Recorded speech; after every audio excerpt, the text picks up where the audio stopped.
back, so we will go ahead and call this meeting to order. At this time, I will turn the page, figure out where we're at.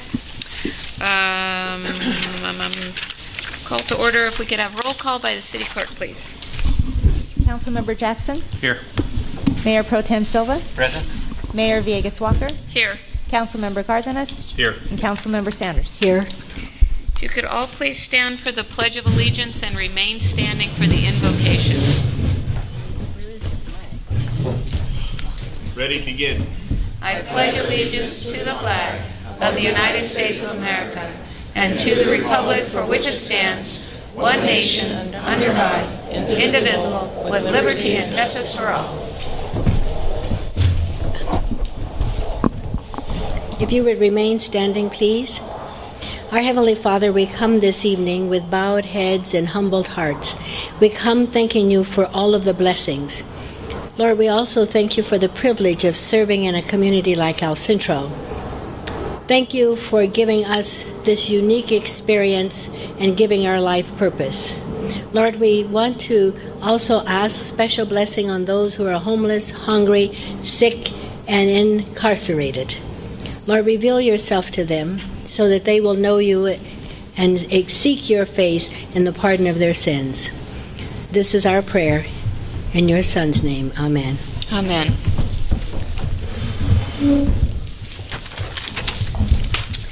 This is a public meeting. Any person in the audience who would like to address the council, the successor agency to the RDA and housing agency, is asked to complete a blue speaker slip and submit it to the city clerk.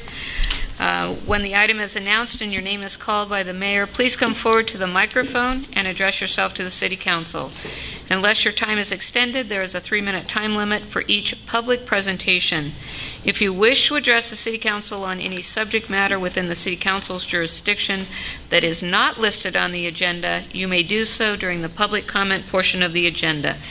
Any information provided on the speaker slip will be public record. Moving on now to presentations and, oh, no, we won't. We will ask the city attorney to report out on closed session, which was held at 11:30 today. Thank you, Madam Mayor. On a motion by Councilmember Cardenas, second by Councilmember Sanders, the City Council met in closed session at 11:32 a.m. All council members were present, with Councilmember Silva arriving at 11:38 a.m. and Councilmember Jackson arriving at 11:56 a.m. The pending litigation item entitled City of El Centro versus Geo's Mobile Home Estates et al., Imperial County Superior Court case number ECU 06900, was pulled from the agenda, so it was not discussed. Reports were given to council on the two anticipated litigation items. There is no action to report, but direction was given to staff on both items. City Council met with its real property negotiators Terry Hagan, Public Works Director and City Engineer, and Randy Hines, Wastewater Treatment Plant Supervisor, and heard a report regarding purchase negotiations for an easement on the property located at Assessor's Parcel Number 5442030. Direction was given to staff with no final action to report, and closed session concluded at 12:12 p.m. And that concludes my report, Madam Mayor. Thank you, Ms. Becker.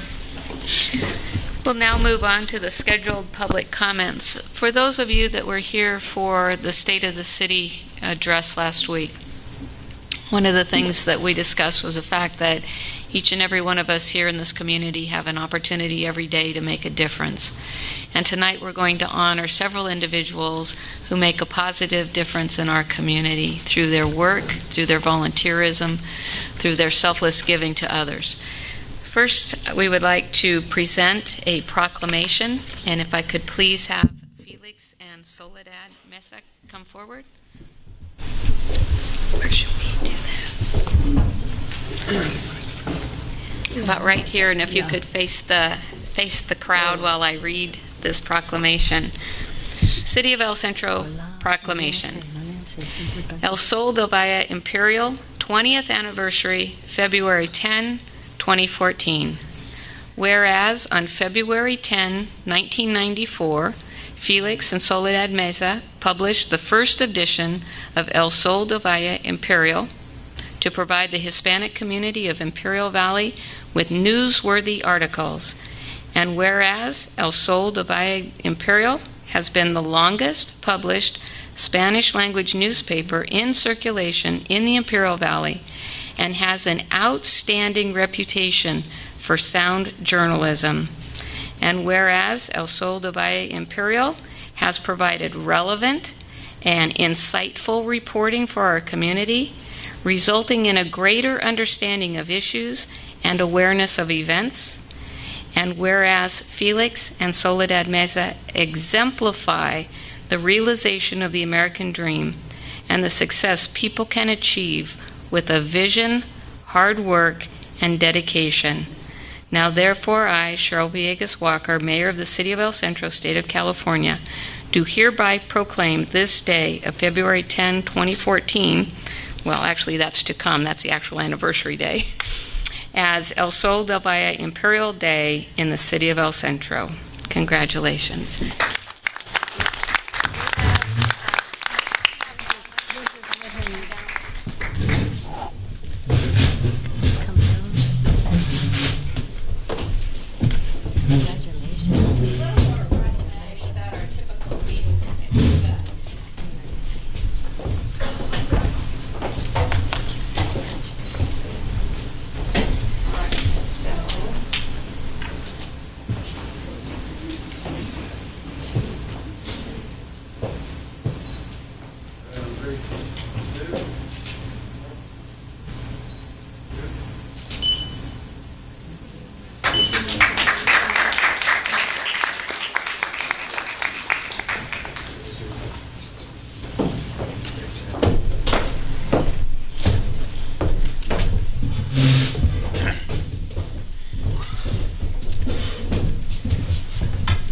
Madam Mayor, may I make a comment? Yes, and I've asked, Oh, okay. Yes. yes. Thank you. Thank you, and good evening to all of you. And thank you for this, well, proclamation for us. Has been a very hard and difficult journey to be here today, because when we started 20 years ago in 1994, we have, first of all, we have 3 daughters, 3 girls, and when we started, they were little, and they need both of us. But I have to put almost 24 hours a day to cover events in the Imperial County, all around the county, from Nyland to Calexico, and sometimes across the border. I remember when I met some of the council members now here a long time ago. Sometimes they see me in Broly, and later that day in Calexico, they say, "Felix, are you here again?" "Oh yes, I'm here covering the stories. But I saw you this morning in Broly." "Yes, and the afternoon I was in El Centro, now I am in Calexico, and later I'm going to be in Hotville," all around the county covering the stories. The first 10 years of the newspaper. So now I'm taking a break, I'm not covering too much stories, but I'm happy to do what I do. When we started 20 years ago, we never thought to be in this situation 20 years after. So I'm happy because a lot of people read El Sol del Valle, the stories that I write, and I know for sure that a lot of people who don't speak Spanish, they also read our stories because they ask somebody to translate from the Spanish to English to see what I write, because they compare the stories of the old media that we have here. So I'm happy and I'm glad to be here, and I'm happy to receive this because this is our city. Since we start, we have been doing this here in El Centro, and now we have our presence in Calexico, and we do our newspaper ourselves.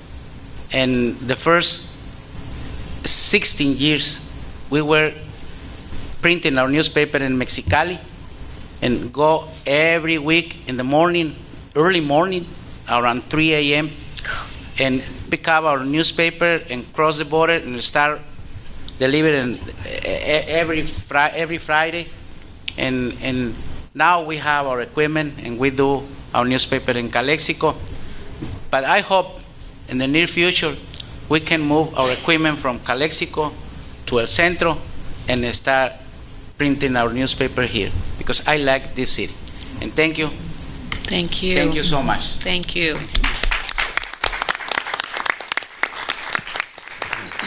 Thank you, Felix, and I think I'm very happy and proud to say that I was there on the very first day that you started the newspaper. At the time, I was with an organization called MAPA, the Mexican American Political Association, and I remember you coming to us looking for sponsors and looking for a way to get the paper started, and I was very happy that MAPA contributed towards that beginning of the newspaper. And I have to say that I'm so proud of you, and I'm so proud of what you have done for our community.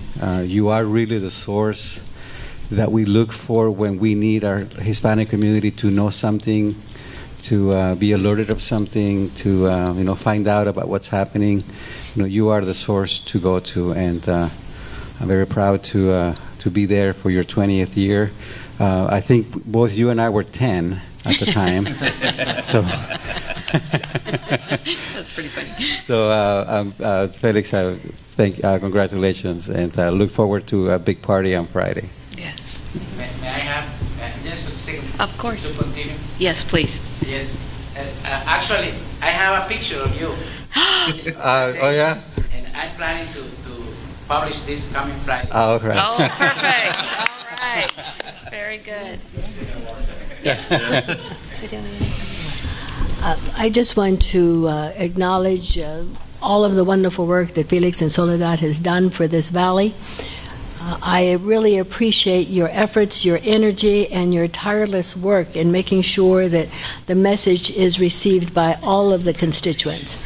It's quite important, as you noted, he said that even those who are not Spanish-speaking allow someone to translate for them, because they really appreciate what he's doing for the media and how he makes sure that everyone is being touched by his written word. So congratulations again for this outstanding achievement, and I wish you and your family well. And we're looking for 20 more years of your publications. Thank you. Yes, I just also want to congratulate you. What an incredible milestone. And it's a privilege to recognize you and wish you all the very best. Thank you, sir. Yeah. Felix, congratulations. I think we met about 8 years ago, and tremendous amount of respect for what you do, and always been fair and very ethical in what you print, and that's part of your industry. And so congratulations on 20 years and another 20. Yeah. Thank you.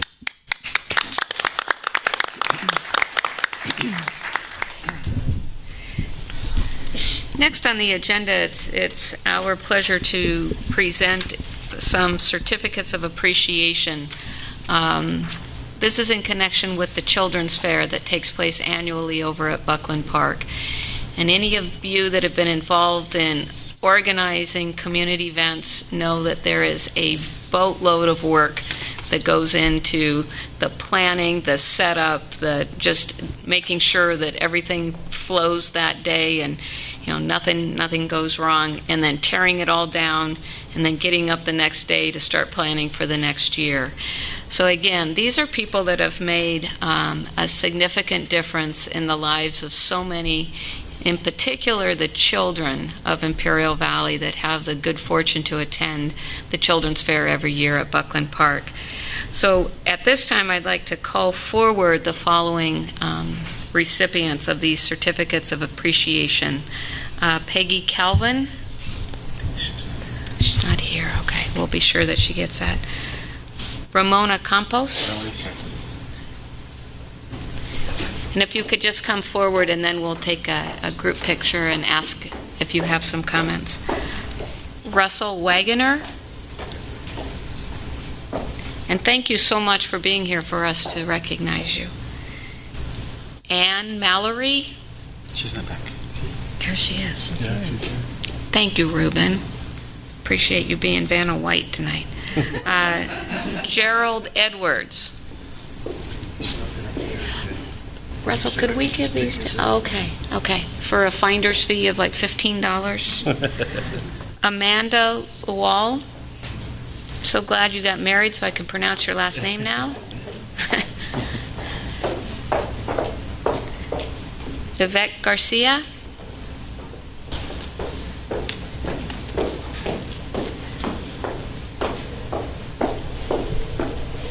Okay, let's come on here.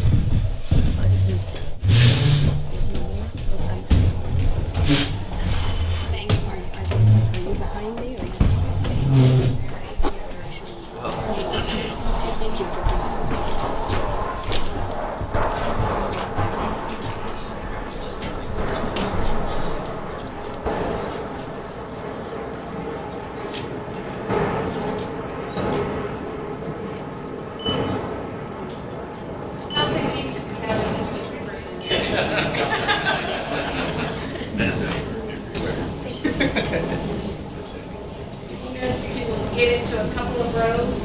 Okay, small people in front. There we go. Stretch. Does that work?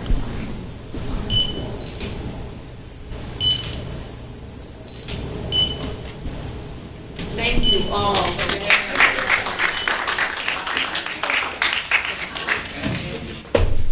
Yes. We do want comments, please.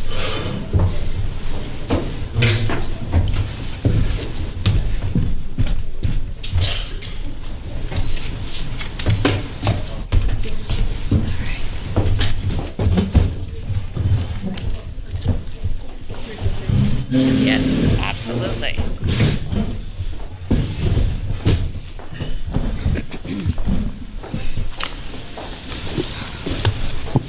I will be very brief, but I just want to say thank you to the El Centro City Council, because I look up here at each one of you and I know all the countless unselfish hours you dedicate and many, many efforts of volunteerism. I look at Cheryl with mock trial, which is going on right now.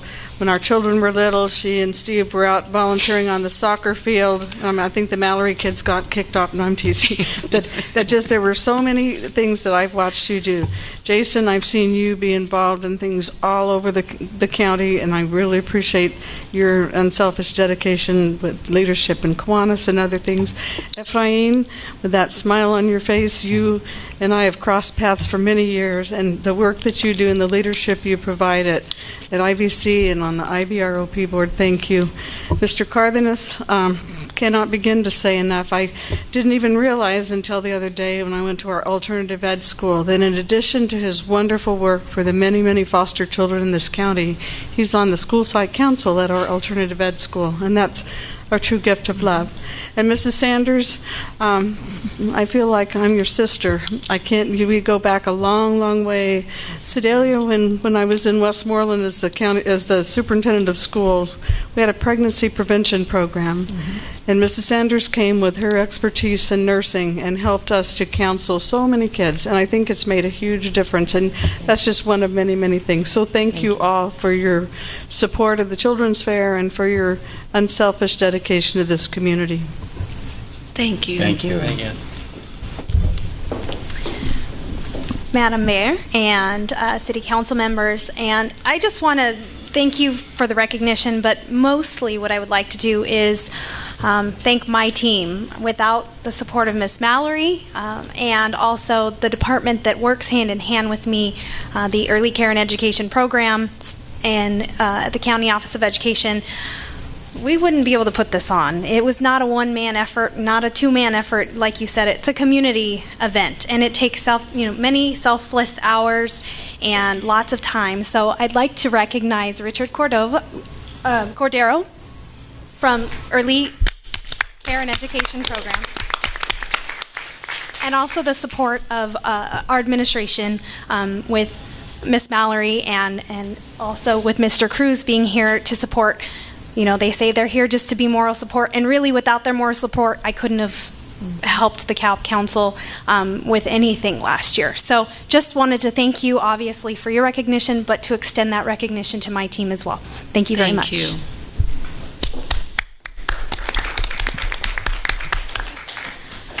Mayor Walker, council members, as you said, it's not a one-shot little thing. This is a huge event, and we sincerely appreciate the volunteer hours every one of you I have seen at the Children's Fair over the years, and our community and Imperial Valley in general. It truly does take a village, is what we are. We're the village improving the lives of the children in Imperial County. And we would not be able to do it without the support of the whole county, and especially the support of El Centro, who helps us make sure that this event goes off with all its little hitches. I can always call Chris Lagakis or one of his guys on the phone and say, help, I'm out of electricity over here. And as a person myself, just growing up here in El Centro, and I attended the very first Children's Fair. Wow. Yeah, dating myself a little bit there. I do have our flyers. We have the date now. Perfect. We are celebrating our 35th annual Children's Fair. And like I said, I attended as a child the very first Children's Fair there was. My children have been part of the Children's Fair their whole lives. So I've definitely, and they know what it is to work the Children's Fair. They're out there with the striping and marking up the grass and doing the booths. So it really does take all of us. I have a wonderful board of directors that support us and make sure that these events and our council and the programs that we do continue. And again, without the support of the city and Imperial County, this would not be able to happen. So thank you very much for this appreciation. It is deeply appreciated. Thank you. Thank you for what you do. Can I say something real fast? Yes, please. Yeah, I can't help but, first of all, thank and congratulate all the recipients. Have a very well-deserved recognition for the work that you do, and the Children's Fair, that everyone looks forward to that. It's just an outstanding event that provides information, provides services to our community. It's fun, and it's something that I live close by, and I can always tell when it's coming. And it's just outstanding. So my congratulations to that. But I do want to point something out. I couldn't help but feel the rivalry as Mrs. Mallory was talking to Jason, because as you may have heard, Jason is one of our stars that is going to be dancing at our Dancing with Our Stars Gala come up in a few months. That's right. Yeah. And Ms. Mallory is another star that will be joining us in helping us raise funds for high school students. So, there's a bit of a competition, looking forward to that. Ms. Mallory, I have to tell you that this morning the foundation met and we got a status report on the event. And Mr. Jackson is on a record-breaking pace for tickets and tables sold. So I'm going to extend that information so you can beat him. It's on the interest of the foundation to do that. But those of you that that have not attended that, it's a really fun event. So we have two other stars here, and so I couldn't help myself but make note of that. Thank you. I'll just add, I think that the reason I'm doing so well in ticket sales is because nobody that knows me can believe that I'm actually going to dance in this competition. So they have to see it for themselves. Mr. Cardenas and then Ms. Anderson. Yeah, I just want to thank Yvette. I know she does so much with children, especially in the area of child abuse prevention, but thank you so much. God bless you for your hard work. And Miss Ann Mallory, I'm very biased towards you because, again, the effort your administration puts forth in helping foster children is greatly appreciated. I see Mr. Cruz out there as well, but thank you again, and for all the hard work that takes place in this signature event. It's an incredible event. I mean, the numbers of children that go to this and the hard work. I mean, I've been there, and I will be there again. But thank you again for all your hard work, and it's just greatly appreciated. So thank you, guys. Ms. Anderson. Yes. Just want to extend an appreciation to all of you for all of your efforts and energy. Out of the 35 years, I think I can count the ones I've missed on one hand. I've sat in that booth where I rolled, I don't know, countless carne asada burritos. Absolutely countless. I did not realize that they were so liked in this valley, but carne asada burritos was a real hit and has been. I just hope that this 35 years, while it's a milestone, will be an effort and energy that can continue because it does so much good for all of the children. So thank you again. Not only those who spearheaded, but also the team. I can see the team, and I call those are the folks that are behind the curtains, but it's behind the curtains where things really take place. And so when you open that curtain and everyone steps on stage, it's a flawless event. So thank you very much. And if you could please convey to Peggy Calvin how much we appreciate all her efforts, and I'm sure if she was able to join us tonight, she would undoubtedly recognize several others who were instrumental in the early years, including Sue Talley and Peggy DeVoy. So if you could make sure that Ms. Calvin receives that and let her know she has our deepest appreciation. With that, we will move on to our monthly report by the El Centro Chamber of Commerce. I'm sorry. Did no, you that's have? okay. I will. I just want to let you know. I will definitely give this to I'm Mrs. sorry. Calvin. She had an emergency at her office, and being the wife of the neurosurgeon, when an emergency calls, it has to be done. I was telling her it's 10 till 6. Let's go, and she said, "I'll be there. I'll be there." So I'm sure she probably will be walking in the door any minute. But she said, "I've got to get this emergency under control." And it really was Mrs. Calvin and Sue Talley who started this off 35 years ago with a handful of booths and 100 people. And now it's over 100 different vendors, informational booths, and thousands of families enjoying the day. Yeah. So she definitely, thank you for reminding me on that one. Thank you. Thank you. All right, so we'll just break into spontaneous applause if Peggy's able to join us in a little bit. Mayor, Councilman, I thought Vanna Wise was cuter. Anyways, I just back up what you said. Last week we had the State of the City address, and the Chamber would like to keep the partnership with the city for years to come. Saturday, February the 8th, we're hosting the Military Appreciation Gala. Even though the event is sold out, I was told this morning that we still have 8 seats available. It's a great event. The Chamber takes a lot of pride in this because we honor men and women in the military, and NAF El Centro has been El Centro Chamber's #1 priority for a long time.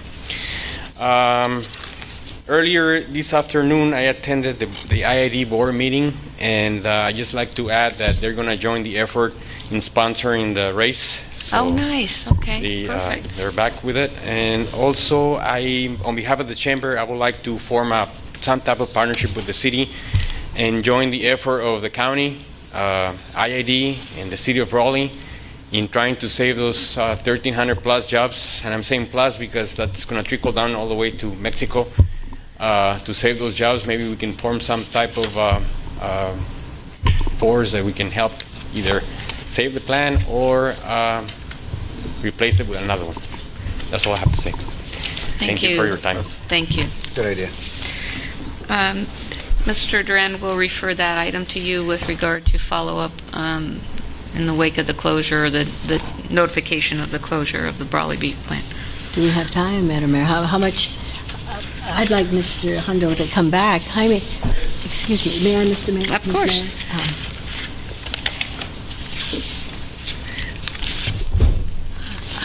Mr. Hondo, how much time do we actually have to begin to truly make a difference? Well, we don't have a lot of time. As you said, as you read the newspaper, the closing is coming in April, and that's not counting. The time they have before they let the employees go. This morning they had a meeting at the county and also IID, and there's quite a lot of support from those two. And I don't know what we, as far as El Centro, can do to join the effort.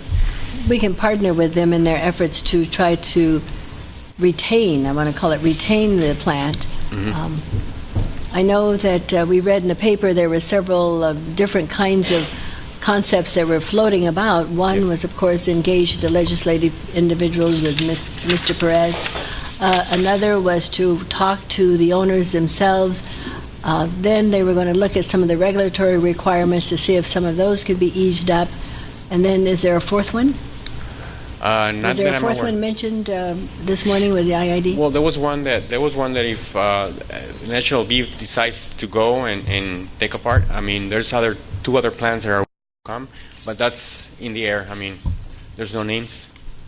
2 other beef plants. Beef plants, yes.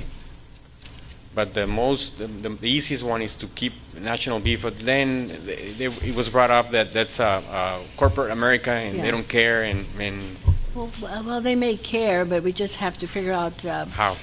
well, what kind of message to engage them into really caring. Mm-hmm. Well, hopefully we can form a partnership between us and then help the effort. And I'm willing to set up a meeting and start discussing the efforts. Thank you very much. You're welcome. I want to add one more. Mr. Hondo, perhaps has anyone out of the groups that you've been working with, have they had a meeting with the owners of National Beef? I believe there's a meeting coming up on Thursday with board member Benson and Kelly from the supervisors are meeting with the CEO? Not CEO, CFO? CFO of Okay. National Beef this Okay. coming Thursday, and we'll know more then. That's all I have to. Okay. All right. That information should be provided to Mr. Duran then. The meeting on Thursday, the time and the place. Mr. Duran, I bet Ms. Moore in Brawley could provide additional details as well. Okay, I believe they're going to address that today at the City Council meeting in Brawley. So perfect. Okay, thank you. Ms. Caldwell, the group for National Marriage Week, were they going to be present, or this presentation will take place at their event next week? It should take place at the event. All right, so Mr. Silva will be representing the city there. Let's move on then to the consent agenda, items 3 through 9. Is there anyone that would like to pull an item? I would like to pull number 9. Okay, we'll pull item number 9. Anything else? Look for approval then of items 3 through 8. So moved. Second. I have a motion by Jackson, second by Silva. All in favor? Aye. Opposed? Abstain? Passed unanimously. Moving on to item number 9, Mr. Cardenas. Yeah, I saw in there about the stage, and I was maybe Christy, if you can kind of give an overview. I'm just unfamiliar with the stage. I originally thought it was the stage in the center, but now I'm hearing it's a mobile stage. It's a mobile stage. Yeah, so I'm actually pretty excited, but I know it's 150,000.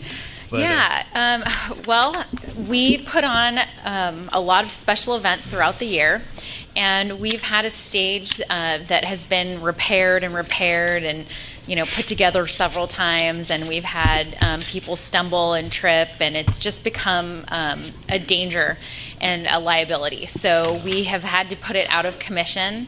It's my understanding that it's more than 12 or 13 years old. So we have been looking at other alternatives, and basically having a mobile stage is our best bet because it'll allow us to, if venues change or, things like that, it allows us to move it from place to place, and it folds up, nicely, and we can store it. And it's kind of one of those things, you push a button and it sets itself up. So it's really going to save on staff time because now it takes, and we've put our stage out of commission just because of the liability, but before it was taking several man hours to put it up, and then we'd either have to hire security, to watch it overnight or, over the weekend until Monday staff could tear it down because it's not an easy process. So this is not only going to be more efficient and cost effective on staff time and overtime and things like that, but it's going to be safe. Okay, yeah, I just wasn't quite sure if it was the mobile one. So if they do take bids, how quickly could we get it? Well, it says it's about 60 days from when you place the order, so 60 to 90 days. Very good. Yeah, so I'm hoping to have it for the music festival. For Mardi Gras, we have been fortunate enough and have a sponsorship for the stage for the event, so we are covered for Mardi Gras. I was actually very excited when I saw the item on the agenda because this is something that we discussed, I think, as we were looking at the budget and fortunately able to find the funds. And I know it's a lot of money, but I think it's a very worthwhile investment. As Chrissy mentioned, the security, we've had people actually trip I know I've been on that stage many times at the Grito celebrations and the music festival, and it just didn't quite feel safe. Right. And I know that we had other performers that would not perform with the setup that we have because of just potential danger. So having an adequate stage and a professional stage that's just going to add to the quality, the professionalism of the presentations, and it's going to allow us to perhaps expand our events, and perhaps even let other communities and other people use it, maybe at a fee. But it's going to be. I think it's going to benefit the entire Imperial Valley. Excellent. Well, I really like. Sorry, Mayor. I just really like the fact that we'll save some time in terms of staff hours. Yes. So that's a great argument there. Thank you. Yeah. Okay. With that, could we have a motion to approve item 9, please? So moved. Second. A motion by Mr. Cardenas, second by Mr. Silva. All in favor? Aye. Opposed? Abstained? Motion passed unanimously. Let's move on then to item number 10, which is a presentation by Antonio Ortega, Governmental Affairs Specialist, Imperial Irrigation District, regarding the Salton Sea Restoration Initiative. Good evening, Mayor Villegas Walker, council members, staff. Antonio Ortega, representing Imperial Irrigation District. And just before I get into my current presentation, though, I just came from the IID Board of Directors meeting, so just to follow up on the comments made by Mr. Honold on the National Beef Plant. From what I understand, he is correct. There is a meeting on Thursday. IID Director Matt Desert and Steve Benson, and on the county side, Imperial County Supervisor Ryan Kelly, are really the folks that are communicating directly with the city of Brawley and with the National Beef folks. So if there is a concentrated effort to meet with them on Thursday, but then potentially a follow-up meeting. Just on IID's behalf, the board has directed our staff general manager's office to develop an economic development rate, is what they're calling it. When the plant moved here, initially there was that was one of the incentives that was provided to National Beef. That rate has since sunset, but we are now looking to, or the board rather, is looking to reestablish that rate, and hopefully that's one of the 3 pieces or 4 pieces that they will be presenting them on Thursday. So just a brief follow-up to those comments. But why I'm here today is on the Salton Sea Restoration and Renewable Energy Initiative. This is something that the Imperial County Board of Supervisors and Imperial Irrigation District last fall on October 22nd entered into an MOU that is although we all have, we understand the issues with the Salton Sea, and for many years there have been efforts to advocate on behalf of the communities and to get projects, not only conservation, environmental, air quality, but also now with renewable energy being, with the state's RPS, and this being such an important resource area that needs to be developed.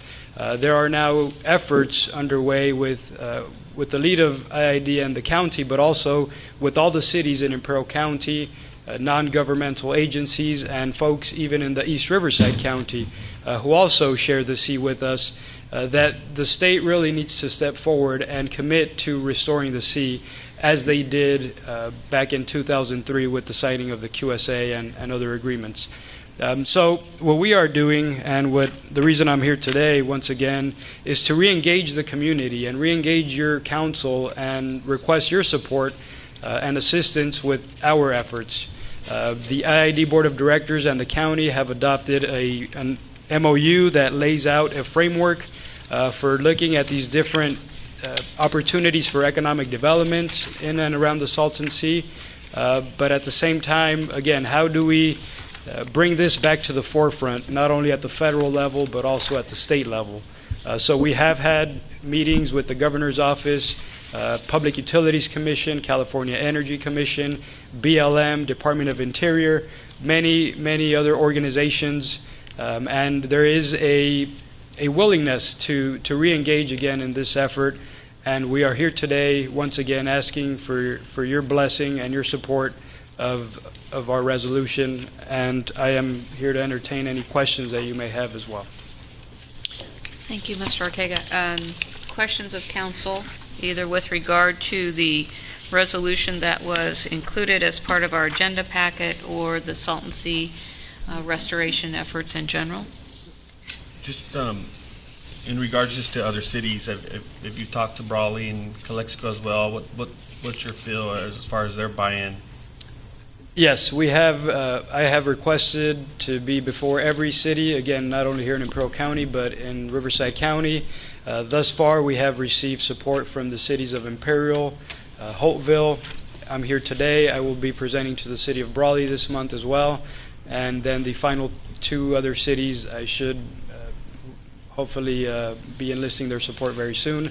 Riverside County, the Salton Sea Authority, which is really the JPA that brings together Imperial County Supervisors, Riverside County Board of Supervisors, IID, Coachella Valley Water District, and the Torres Martinez Tribe.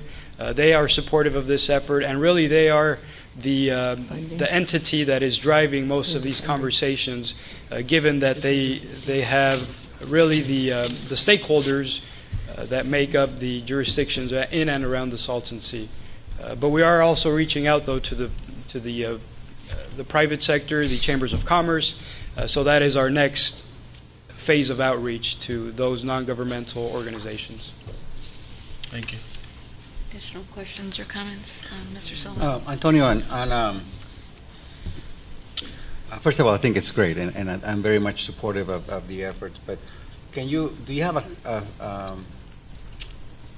a feel for what's happening at the state and at the federal level, where the support really needs to come from in terms of funding, environmental studies, and implementation of different options? What do you hear from them? And I know Perez, when you work with them, and now still it's very much an advocate for restoring the Salton Sea. So what do you hear at those levels of government?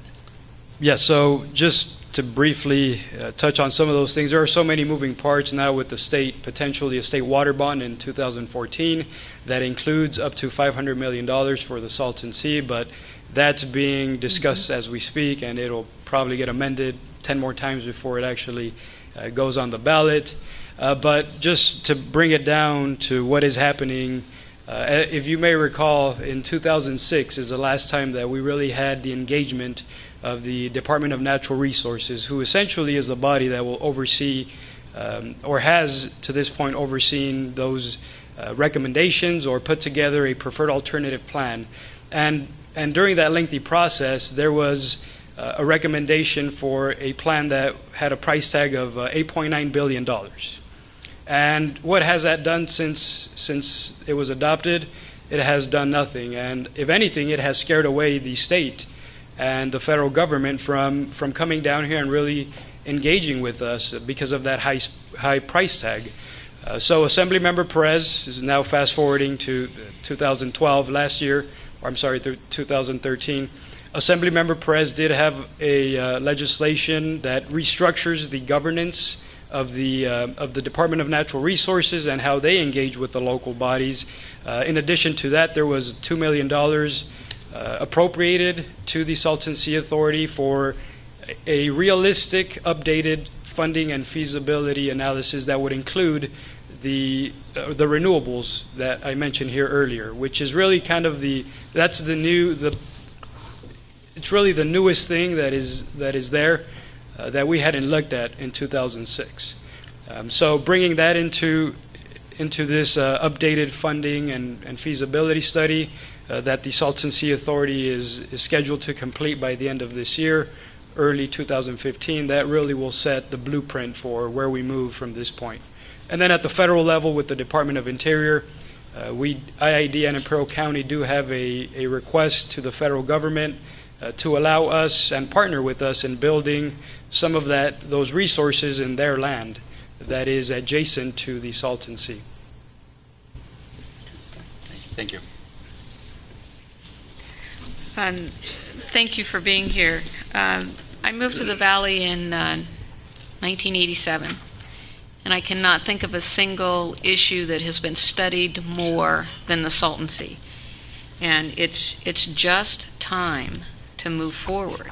I mean, even if we don't have it all figured out, we have got to do something. We have spent hundreds of thousands of millions, billions, I mean, the number, I don't know what it is, but we have studied to death at great cost and expense some kind of a solution for the Salton Sea.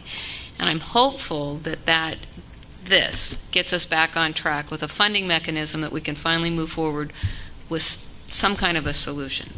I do attend the Salton Sea Authority meetings from time to time as a representative of the Southern California Association of Governments. I would encourage a member of this council, if you're interested, I believe they meet the fourth Thursday Correct. of the month at 10 o'clock, and they alternate between here and the Coachella Valley. But this really is a regional issue that will have great economic impact on our community, and I would encourage, if there's another member of council that would like to attend those meetings, to do so.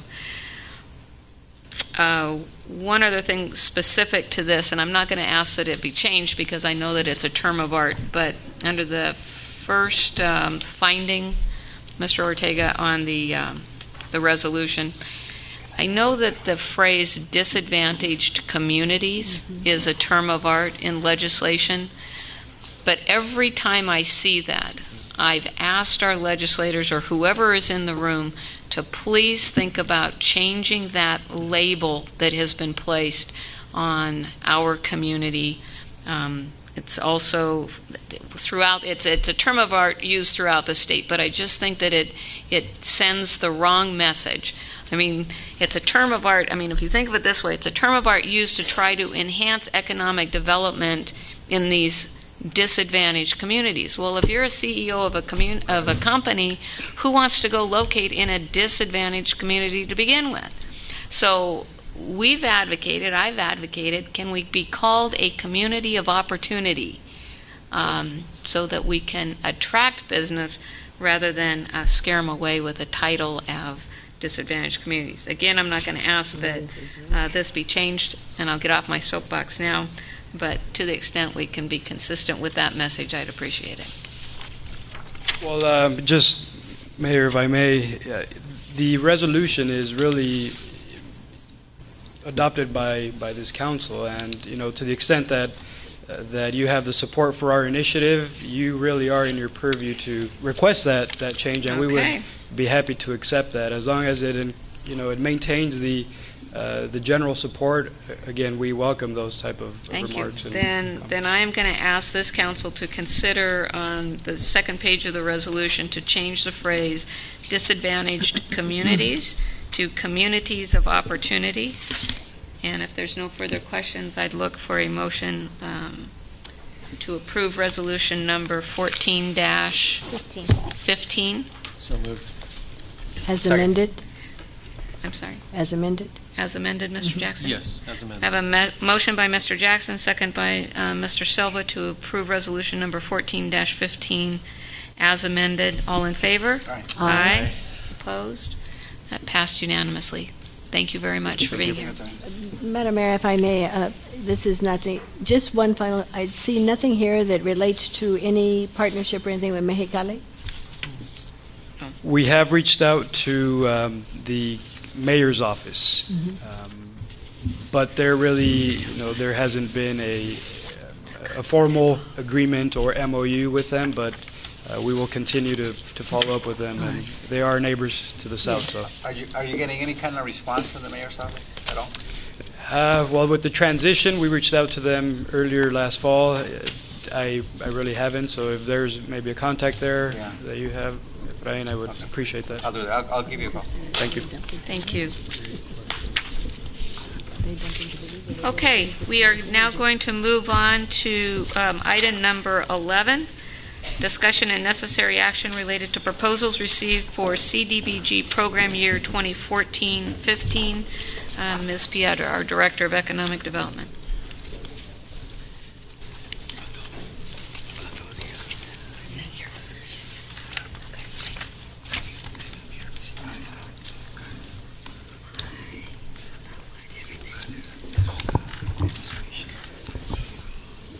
Good evening, Honorable Mayor, members of the council. I did pass out for you a copy of the PowerPoint presentation, brief presentation related to this item.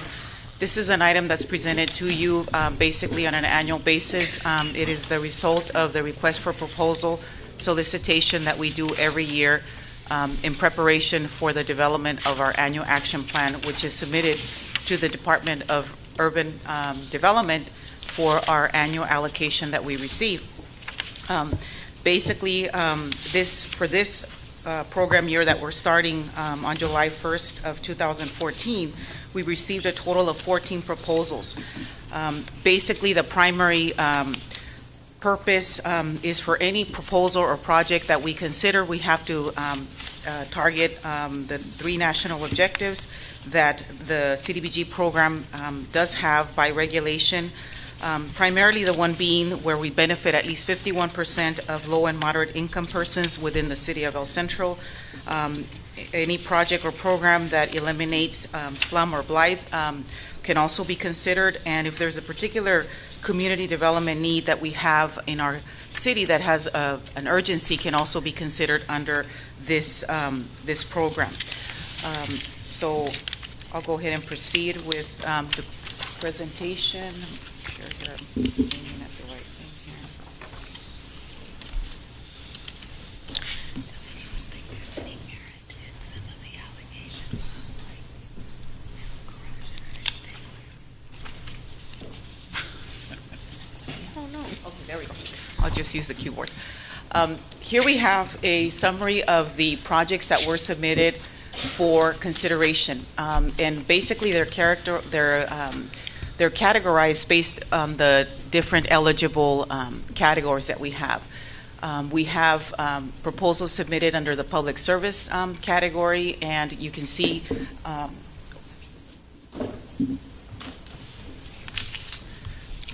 under the public service category, we have two proposals submitted for consideration from Women Haven, $20,000 for their transitional shelters, $20,000 for their emergency shelter for women and children.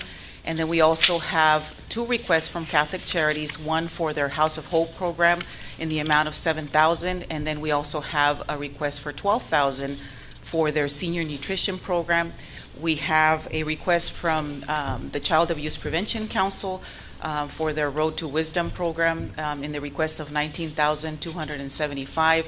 And then under this category of public services, we also have fair housing, which basically is a required activity under the CDBG program, and the amount there is $45,000. So under the public service category, we have a request of $123,275.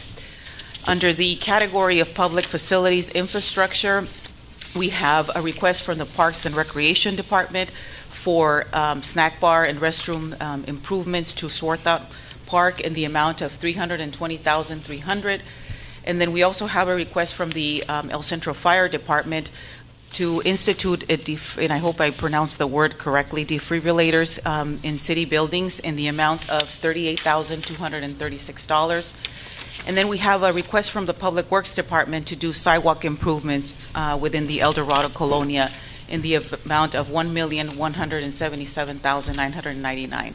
So under the public facilities infrastructure, total request a little over $1.5 million. Here I have some pictures of the projects that are being proposed under the public facilities. We have Swarthout Park. Basically, this is the snack bar and restroom facilities that would be improved should you designate this project for consideration. And this map, basically what it shows the CDBG eligible area, which is basically highlighted here in this kind of green color, and you see also the green is actually the parks, and just to kind of show you which parks are also within the CDBG area.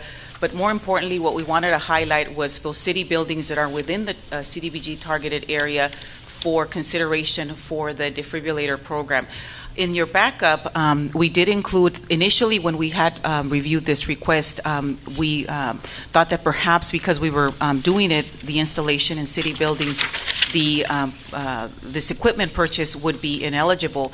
In general, purchase of equipment through CDBG funds is ineligible for any kind of general government operation, but then when we identified what the program is and consulted with our CDBG representative, they indicated if they are within the CDBG area and they are of benefit to this area, then we could consider it as part of a program. So that's why we're including it as a potential project or program. Here is a map illustrating specifically where the sidewalk improvements are being proposed in relevance to our CDBG area. In essence, the improvements are being focused within the Colonia area, which are basically McDonald Street, Buena Vista, Lincoln, and along 7th Street. So you see here, this particular northern part of the city would be improved with sidewalks. As you probably are aware, we receive complaints in this area. Unfortunately, due to the fact that we cannot apply for Colonia funding directly to the state, we now have to look at the CDBG funding program to consider any type of improvements to this area. This is an aerial basically showing the neighborhood that we are targeting with the sidewalk improvement program. The other proposals that were received was from code enforcement, under code enforcement from the city's community development department. Basically is the code enforcement program that we have funded for the past 2 years now. The amount they're requesting is $71,280. And then our department submitted for consideration under housing, and this would be to leverage an existing program that we have through home, where we cannot basically use any kind of home program funding for lead-based paint abatement, asbestos removal and testing, and to do any offsite improvements. We put in a request for $30,000 for consideration. For grant administration, which basically covers the staff time to operate and implement the CDBG program, we're including an amount of $183,660. So in summary, the funding that we have available for consideration under the program for this upcoming fiscal year, we don't have the specific allocation that we are receiving from HUD yet, but they do recommend that we plan based upon the existing allocation that we have. So currently, we are receiving from them $506,337. We have obviously our percentages that are allowable for grant administration and public services, and so we take those into consideration. We are asking that for grant administration, we do allocate the full amount, which is 20%, and for public services, what you have available from the actual allocation is $75,951. Then we do have also some program income that's generated through state programs that the city has received in the past, and we do allocate as part of this annual action plan.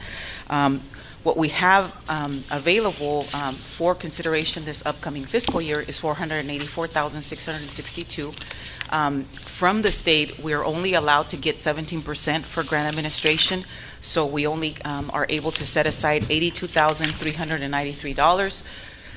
The public service cap that we have, again, 15%, so we can actually use $72,689 for public services under this funding source. And then we also have some monies that have been left over from other activities or programs that we were not able to fully expend funds, so we have $280,000 available. So in total, we have $1,270,999 available for consideration for projects and programs. I do have a couple of slides that show specifically what we can designate for public services and other eligible activities and program administration to help us in terms of identifying which projects and programs we want to consider. The suggested activities that basically we ask that you consider and you keep in mind as we are looking at these proposals is that the fair housing activity is required. So we are required to do that. So we have to make sure that we set aside $45,000 for the carrying out of fair housing activities. We also ask that you consider providing the maximum of $183,660 for grant administration. We're basically using the maximum amount at this point, given that we no longer have RDA dollars. We use this funding to leverage basically the general fund in terms of funding the department. So basically in this slide, what I'm showing here is the allocation, the taking out the maximum that we can get for program administration, and then what amount we have available from the allocation, and then basically separating it out for what you can use of the allocation for public services and also for other eligible projects. So if you take the actual allocation from HUD and we consider the public services, the maximum that we can use from this funding source is $75,951. And then for other eligible projects, which are basically your code enforcement, housing, public facilities, infrastructure, you can allocate up to $329,119. For the state program income, we take the maximum for program admin, 17%, $82,393.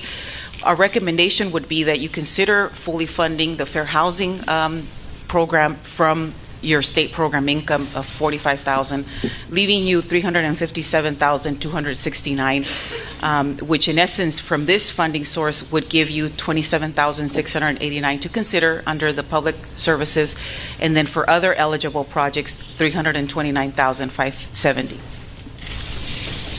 This final slide kind of groups the funding on particularly by the category of public services and also other eligible projects. So what we have is maximum total funding available if you consider the allocation and the state program income. You can use for public services $103,650. For other eligible projects, if you take into account the funding that you have available, we've added the $27,689 in case that was left over for public services in case you want to use it for other eligible projects. So you have a total of $966,388. In your slide, the amount is different because it actually didn't total up the $27,689. So if you want to add the $27,689, this is what your total would be. If you take out the $27,000, then your total would be what you have in your slide, which is $938,689. So this is the last slide in the presentation. Obviously, this is an item that's presented to you for consideration before we actually proceed with the next step of preparing our annual action plan, which is basically contingent upon whatever projects and programs the city decides to fund for this upcoming fiscal year. So if there's any questions, I'll be more than happy to answer those. Okay, we'll start from my right and go to the left. Mr. Jackson. Yes, thank you, Madam Mayor. A couple questions, Marcella, so basically under public services, we're looking at from our total amount requested, we need about roughly a $20,000 reduction. Correct. Okay, and then the second question I have is regarding under housing activities, asbestos removal, going with the same idea or of the defibrillators in city buildings, can we utilize money under this category for asbestos removal within city buildings? And the only reason I ask is because of the city, the council chambers and the asbestos issues there.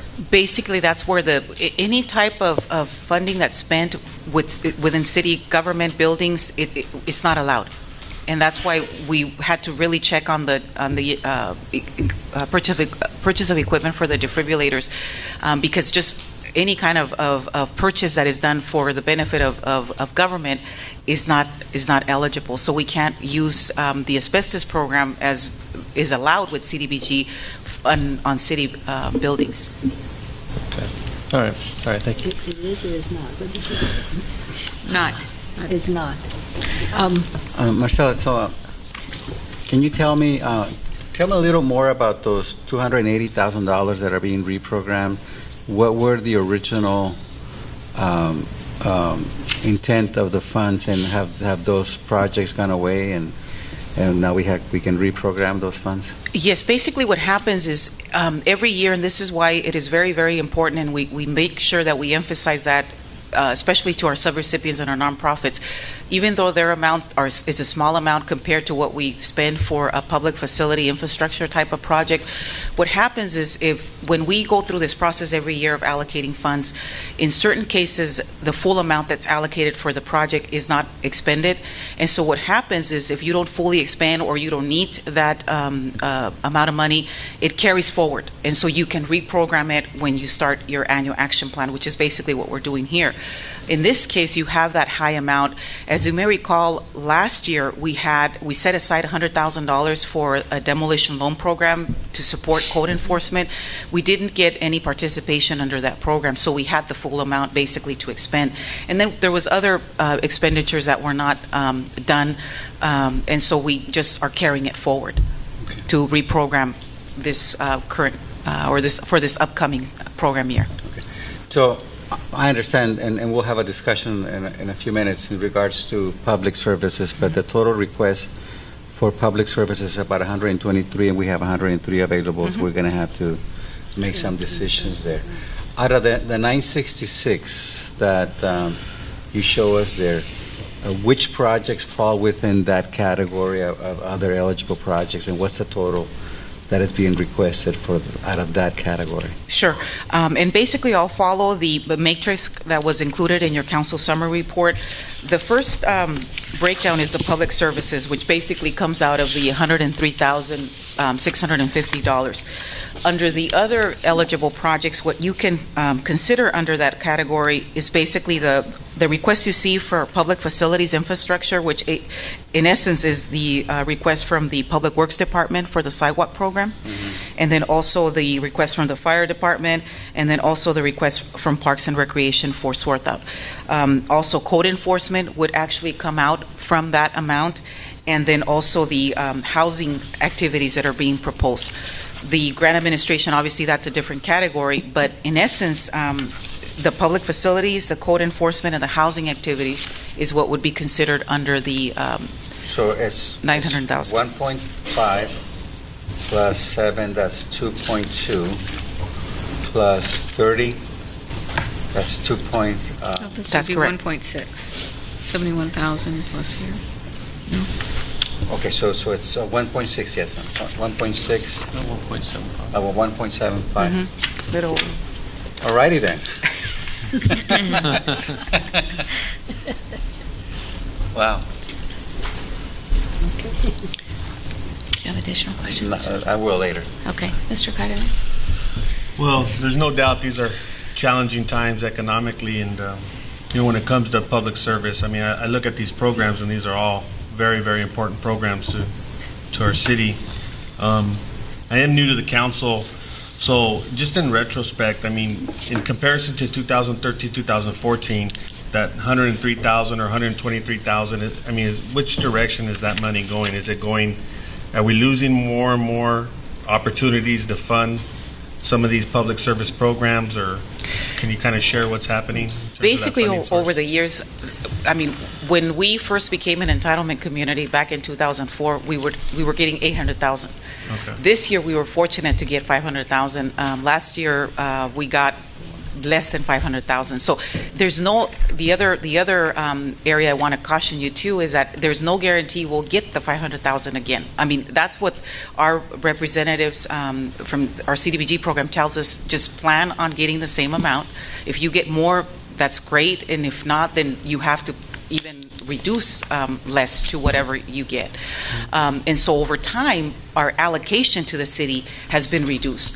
So with that, we've had to reduce, obviously, the amount of programs and projects, and the reduction has been for the nonprofits as well as the city projects. So everybody has really felt the pain of seeing that reduction over time. What I also included in your proposal is a report on what the level of funding that we have provided to some of these agencies that submit proposals for us. For example, House of Hope, we funded them in the past, and you can see how much has been given to them Ms. since Piedra, 2010. if I could just stop you Sure. there for a minute. That was going to be part of my series of questions. Can you go through that and let us know, is this simply a timing issue that they haven't utilized their entire allocation? Can you go through the agenda packet, starting Sure. with the House of Hope slide? Sure. Because we do see the decrease in funding from 2010 of 20,000, 2011 was 10, 2012 10, and then 2013 6,500. But we see that maybe actual number hasn't hit the target. But is that a timing issue? Sure.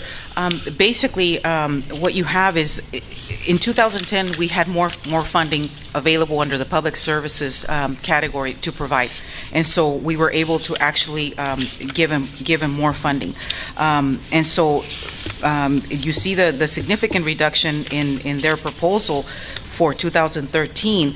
One of the things also that we make sure that we tell the nonprofits, along obviously with the proposals that we consider even in-house, is that we actually want to see the delivery of the service and the program versus funding salaries. We have to work with a cap whenever we're dealing with these programs. And so what we like to see, and we look very, very carefully at their budgets to see what is it that they're requesting from us. And to give you an example with the House of Hope, basically it's for the operation of their shelter. So, purchasing food or covering utilities that are directly associated with the operation of that facility. The senior nutrition program, I can tell you, and I believe there's representation here from these various agencies, is they're purchasing food. I mean, that's directly what they're using their money for. They're leveraging, the delivery of the foods with other funding sources. So that's what we like to see whenever we get these proposals, is that it goes directly for the benefit of that person that they're servicing. And so to give you an example for the House of Hope, when they submitted their proposal for 2013, there were certain improvements that they were asking for the shelter, but some of those improvements we couldn't fund with the program, so we had to reduce their allocation. So that's why you see that reduction there. With the senior nutrition program, you can see that as far as numbers of actual serve, it's been consistent with what the money that they have been receiving with what they have been providing. Obviously, the 2013 program year hasn't ended. It ends June 30th, 2014, so they still have a couple months more to go in terms of expending and servicing more people. And then the next slide is the Child Abuse Prevention Council. This is actually in 2013 is in the previous years they didn't submit proposals for consideration. So in 2013 they did submit a proposal, and obviously we were able to fund them for the $5,800, which they're currently operating their program. When we prepared the report, they had not provided us with any numbers as far as people they were actually benefiting, but they have now. So they actual served at this point is 32 individuals that they've been able to serve. So as of when we had to provide you with the report, it was 0, but now it's 32. And this is the same program that they're seeking funding for this year, the Road to Wisdom Parent Education? Yes. Same from both years? Uh-huh. Just actually expanding and allowing the opportunity to have a consultant assist them with their program. And then we have Women Haven, which you can see from the graph. In 2012, we didn't provide them any funding. There was no proposal that was submitted. But in the past, we have provided funds to them, and you can see the numbers that the people they've been able to serve. And this year, Center for Family Solutions is looking for a combined total of 40. And last year, we funded them $10,000 in total. Yes, $10,000, and it was just for one of their programs, the emergency shelter. Okay. Just shifting gears, just in regards to the public facilities and infrastructure on some of the projects, do you have timelines in terms of the construction? So if there was an opportunity to help with the snack bar and restroom, what type of timeline would be involved in the actual completion of the construction? The timeline that we follow for this program, again, because we have an expenditure rate that we have to make sure that we meet, we have to complete these projects within the program year. So Great. it's a one-year time frame that you're looking at. Ms. Piedra, when is that year? The fiscal year starts July 1 of 2014. However, and there's a lot of pre-planning activities that we can do prior to HUD approving our plan. In essence, we can start with the actual implementation of the projects and programs until we receive the approval from HUD, and basically that comes in September. Okay. But we tell everybody, make sure that you're getting ready, and especially when you have public facility and infrastructure type of projects, you can do a lot of start with the environmental, start preparing the project, so the minute you get that approval, you can actually start with design and just starting the project to get it prepared to go out to bid. If I could add to that, is that on there? Okay. Well, that no expenditures, though, can occur until we receive the award. That's letter. correct. Because anything that would occur now is not eligible for repayment back on this grant. So that's why we're very careful about not expending any funds until the award letter is received. Thank you. Ms. Sanders. I have no questions at this time, Madam Mayor. I would just wait to hear from the testimony from the members of the audience. Thank you. A couple questions from Mr. Silva, and then I have a few questions, and then we will open up the public hearing to hear. I'm sorry. Marcela, on It's not a public hearing. on their other eligible projects and the three projects listed, lead-based paint, offsite improvements, and asbestos removal at $10,000 each. What's your comfort level that if we approve that those funds will be spent for those purposes? Basically, I can tell you that, and obviously it's a direct request from our department.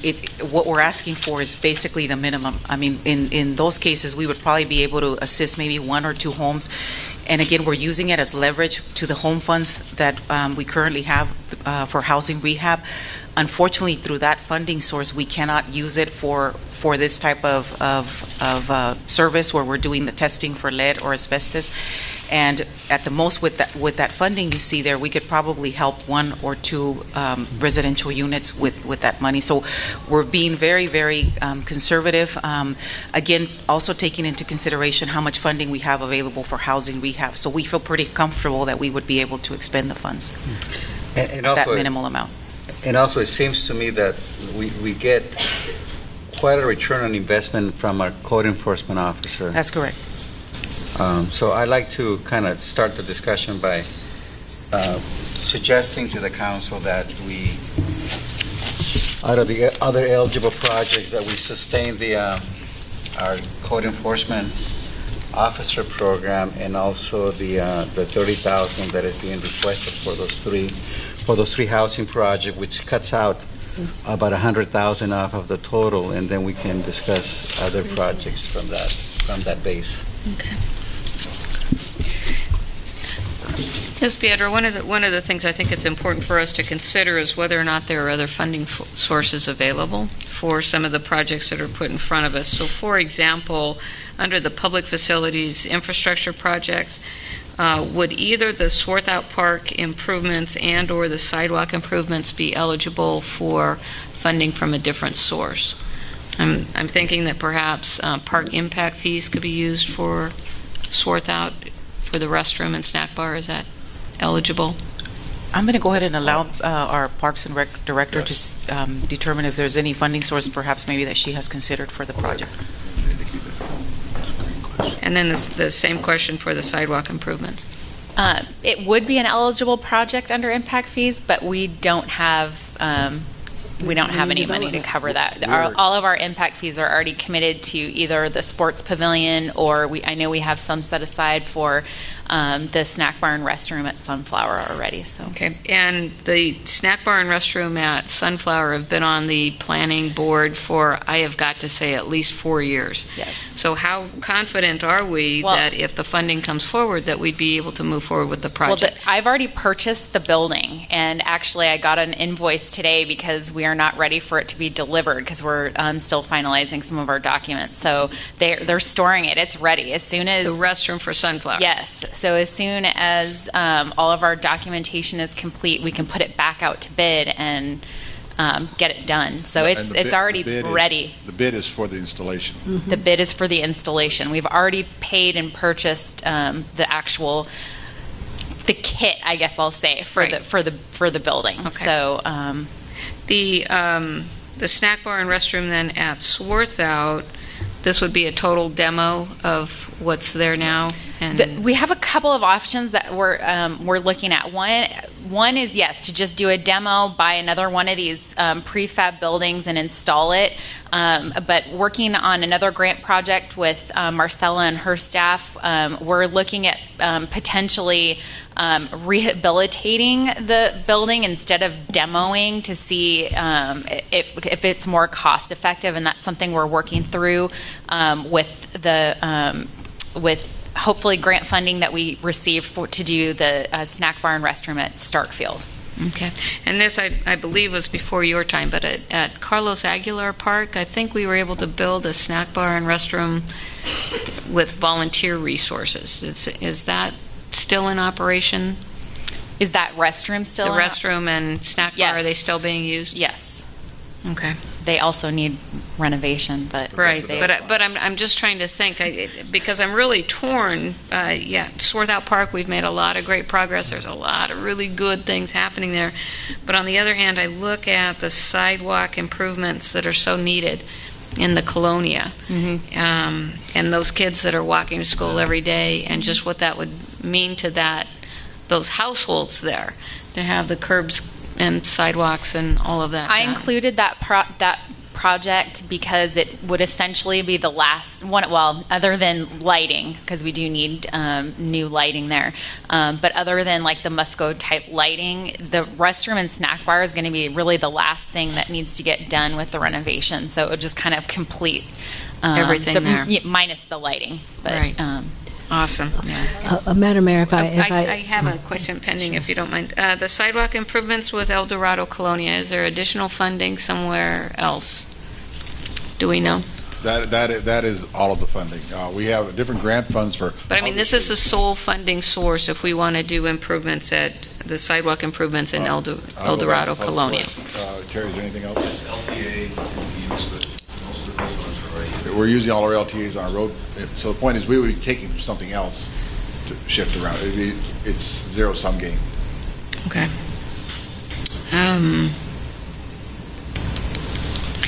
The sidewalk improvements in El Dorado, I think this question was asked previously, they're absolutely ready to go. If this project is funded, there wouldn't be a timing issue with getting those up and moving. Okay. Mr. Silva and then Ms. Sanders. Thank you. Just a related question. So even under the best case scenario, there's not enough money for the sidewalk improvement. So in a scenario in which the council would partially fund those improvements, I know Mr. Duran said that there is a zero-sum game, but are there... What we do with sidewalks, we pay, and we've done this each year, we will pour as much sidewalk as we have money. So that's our movable project, in the sense that we can expand that project, shrink that project, because we buy it by the linear foot, if you will. We install that. So whatever monies are available for sidewalks is what we build. We just go until the money runs out. Until the money runs out. And so that's why each year we always add a sidewalk project to cover any difference. Okay. And basically the way the proposal was considered, obviously we gave you the total amount of what is needed to do the sidewalk improvements within this area. But the way engineering prepared the estimate is based upon certain sections, like Mr. Duran was indicating, is in preparation that perhaps we have to do the improvements in phases. And so if we set aside a certain amount for sidewalk improvements, we would basically just do a portion of an area there and not fully fund all the improvements there. an additional item, which you have not touched on, you may be going to.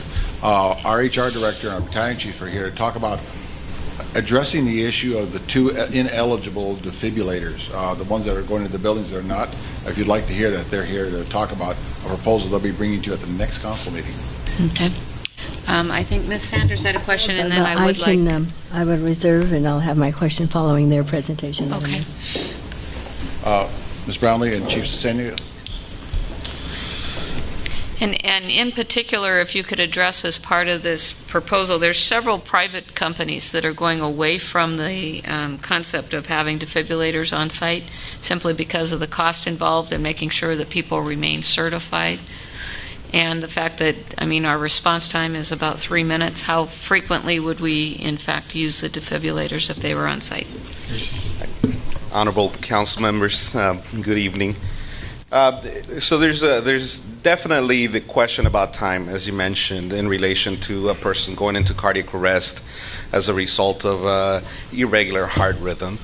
While the city of El Centro indeed has a good response time for emergency services within the city limits, it's still it's backed up by science and by nature as well, the fact that for every minute that goes by in which a person is in cardiac arrest without defibrillation, and this mainly applies to adults, we lose anywhere between 7 to 10% of the chance of survival as a minute goes by.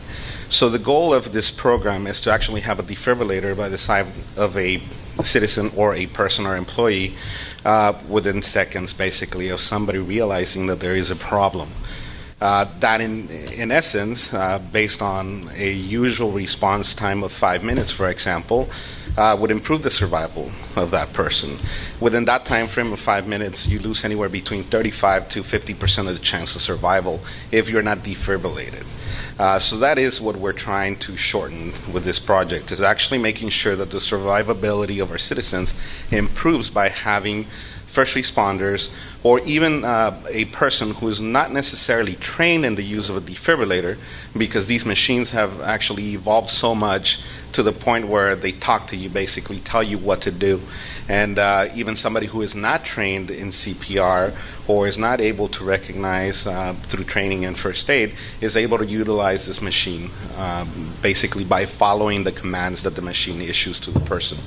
So the goal would be to shorten even that more, to basically make it, the survivability of a person actually is a chain of events that have to take place. One of them, obviously, through training, we would be able to have trained personnel by the side of an individual within seconds. That in turn translates to actually activating the request for the AED to come to the side of the person. Then in turn, 911 is activated. You have advanced level providers that show up on scene, paramedics who are able to provide care, and then the patient is transported to the medical facility where definitive care can be provided to the patient. All of these chains, basically links of this chain of survival, have to take place. Unfortunately, without an educational program, as you mentioned, which has to be renewed every 2 years, the program is not as strong as it could be. But for example, at the Ivy Mall, there is an AED that sits nearby the restrooms where Mrs. Fields used to be, for example, and it can be utilized both by trained personnel like security guards and personnel that work at the mall, or by a lay rescuer, or by somebody like me who might be doing some shopping, realizes that there's a problem, and the AED is brought to the side of the patient. Indeed, there is some ongoing cost every 2 years. You would have to go back to retrain the personnel, but the cost for retraining is minimal, considering that the largest portion of the cost at the upfront is the purchasing of equipment and the initial training. Mr. Silva? I don't question the value of this, but we have to prioritize very limited funds, and there's not funds to award for everyone, so I kind of have to ask you some questions to help me prioritize where this might be. Yes, sir. So the proposal is to have these defibrillators at city facilities. correct? That's correct, sir. And so how often do we have incidents in which the public or employees would be in need for assistance by a defibrillator? Definitely, there is the need versus gain at this point that we have to address. But in essence, we would have to look at a historical data to be able to answer that properly for you. What I can tell you, though, is that, for example, any events that the City of El Centro participates in, where we have staff who are trained through this program, the AED is portable, so it could potentially be transported to that location, to any events that are basically being sponsored by the city. So in the event that we had some form of a event going on outside of the city, or maybe within the sphere of influence of our city, and we have an individual who might potentially go into cardiac arrest, it would be available. The key is the availability. The automated external defibrillator is the availability per se. The use of it and basically the cost associated with it becomes evident at the time of use, and basically bringing somebody out of that ventricular rhythm where the heart's not working where it's supposed to. But we can get back to you with hard data if necessary. Have there been circumstances in which not a professional like yourself, an EMT or a firefighter or someone that's their job, but rather someone at City Hall that may have received some kind of training to do this, and have there been circumstances in which it's done incorrectly, and more damage is created, and there's potential liability issues? Actually, there's definitely always a potential to do the cardiopulmonary resuscitation wrong. And basically what it means by doing it wrong would be maybe the positioning of the hands on the chest of the person. But basically from the initial design of CPR to today, the mode, the manner in which we actually teach, as well as in which what we're teaching has relaxed a lot. It used to be something that you would either pass or fail. Now it's turned into something in which the American Heart Association, along with the American Red Cross, which are actually basically the two leaders in the industry, are pushing for just recognizing the fact that somebody needs the actual defibrillation as well as the CPR, and just teaching you to say, recognize what the center of the chest looks like, put your hands in there and push hard. Nowadays, there's a program called Friends and Family, or Hands Only CPR, in which is a basic 10-15 minute presentation in which you teach somebody how to do just those basic moves, because it's basically science has shown that there's enough oxygenated blood left in the body, which if circulated would benefit somebody, even if you do not do the mouth-to-mouth breathing on the patient. So that is also a part of a proposal that we have put together, in which we would like to do these types of events for the public, in which we can teach hands-only CPR. Thank you. If I can follow up on that, it was indicated in the presentation that 2 buildings were not in the CDBG program target area, and also that these funds would not be available, as you heard, until possibly September. Human Resources Department, along with the Fire Department, are bringing a proposal at the next council meeting to purchase 2, and they would locate those 2 at the what was going to be considered the highest volume area of traffic, and do the training for city employees, so that when the other 8 arrive, if this is funded, then all the training will be already completed. But we'll buy 2 from the general fund, and then move those 2 to the non-eligible buildings when the other if the other ones are approved. So that process is being addressed of, well, what do we do with the other 2 buildings? Is there a way for us to verify whether or not this is considered a best practice among cities within California? I would defer to the Fire Department on that.